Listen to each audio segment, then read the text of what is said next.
యోహాను సువార్త 21వ అధ్యాయము మొదటి 7 వచనాలు కనుక మీరు చూసినట్లయితే, యేసుక్రీస్తు ప్రభువారు సిలువ వేయబడిన తర్వాత ఆయన శిష్యులు భయముతో చెదరగొట్టబడి ఒక నిరాశ స్థితిలోనికి వెళ్ళిపోయి జీవిస్తూ ఉంటారు. వాగ్దానం చేసినట్లుగా ఆయన సజీవుడై మరలా ఆయన శిష్యుల్ని కలుసుకున్నప్పుడు, దేవుడు తన్ను తాను వారి మధ్య ప్రత్యక్షపరుచుకున్నప్పుడు ధైర్యం నుండి బలపరచబడ్డారు. గాని కొన్ని దినములు అనేక సూచక క్రియలు చేసినప్పటికీ ఇక అన్నీ అయిపోయాయి అన్నట్లుగా వారి మధ్య ఉండిన కాలము ఒక జ్ఞాపకముగా అనుకుని తిరిగి శిష్యులందరూ ఒక చోట కూడుకొని ఉన్నప్పుడు, సీమోను పేతురు ఏ వృత్తినైతే విడిచిపెట్టి యేసుక్రీస్తు ప్రభువారిని వెంబడిస్తాడో ఆ వృత్తిలోనికి వెళ్ళడం ప్రారంభిస్తాడు.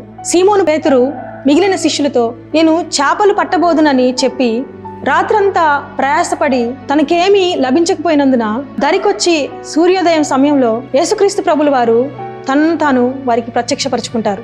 అప్పుడు యేసుక్రీస్తు ప్రభుల వారు, పిల్లలారా, మీ యొద్ద భోజనం ఏమైనా ఉన్నదా అని అడిగినప్పుడు ఆయన శిష్యులు, మా యొద్ద ఏమీ లేదని సమాధానమిస్తారు. తానెవరో వారికి బయలుపరచను ఉద్దేశించి దోణె కుడివైపు చేపలు పట్టమని వారికి చెప్పినప్పుడు వారు దోణె కుడివైపు వలలు వేసి చేపలు విస్తారముగా పడినందున ఆ అద్భుతాన్ని చూసినప్పుడు ఆ వలను లాగలేకపోయినప్పుడు, యోహాను ఇటువంటి అద్భుతములు చేయగలిగిన వాడు మన ప్రభువైన యేసుక్రీస్తు వారే కదా అని గుర్తు చేసుకొని, ఆయన ప్రభువే సుమి అని అంటాడు. అప్పటి వరకు సీమోను పేతురుతో యేసుక్రీస్తు ప్రభు వారు చేసిన మొదటి అద్భుతమును ఆయన చేస్తూ ఉన్నప్పటికీ కూడా ఒక దుఃఖము కలిగిన స్థితిలో, ప్రభువు దృష్టిలో నేనున్నానా, ప్రభువు నాతో ఉన్నాడో లేదో అన్న ఒక సందేహంలో గుర్తించలేకపోతూ ఉంటాడు. శిష్యుడైన యోహాను చెప్పిన తర్వాతే సీమోను పేతురు ప్రభుల వారిని గుర్తిస్తాడు.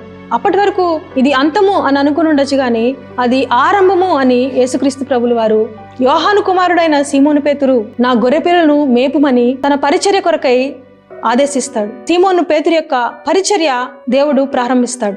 ఈరోజు మీ జీవితంలో ప్రభువైన యేసుక్రీస్తు వారు మీతో ఉన్నాడో లేదో, ఆయన దృష్టిలో మీరు ఉన్నారో లేరు అని ఒక నిరాశ స్థితిలో ఉండి మరి ఎటు తోచని స్థితిలో మీరున్నారేమో గాని సీమోను పేతురుని దర్శించి యేసుక్రీస్తు ప్రభుల వారు, ఇది అంతము కాదు, ఇది ఆరంభము మాత్రమే, ఇది అంతము కాదు, ఇది ప్రారంభము మాత్రమే అని సీమోను పేతురుని బలపరిచినట్లు ఈ దినము మీ జీవితంలో ఆయన మిమ్మల్ని ఎదుర్కొని, నేను నీ ప్రక్కనే ఉన్నాను, నేను నీ తోడై ఉన్నాను, నా దృష్టిలో నీ ఉన్నావు, నా కుమార్తె, నా కుమారుడా, ఇది నీ జీవితంలో అంతము కాదు గాని ఆరంభము మాత్రమే, ప్రారంభము మాత్రమే.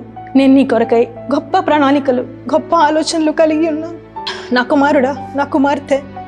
నేను నీ కొరకై గొప్ప ప్రణాళికలు, గొప్ప ఆలోచనలు కలిగి ఉన్నాను. నిశ్చయముగా నేను నిన్ను బలపరచువాడను, నేను ఎన్నడూ ఎడబాయను, నేను నిన్ను విడువను, నీతో కూడా ఉండి అద్భుతములు చేసి నీకు ఒక నూతన జీవితాన్ని నేను ఇస్తున్నాను, నేను ఇవ్వబోతూ ఉన్నాను, నేను నీకు తోడై ఉన్నాను, నీ ప్రయాణాన్ని కొనసాగించు అని ఆయన మీతో అంటూ ఉన్నాడు.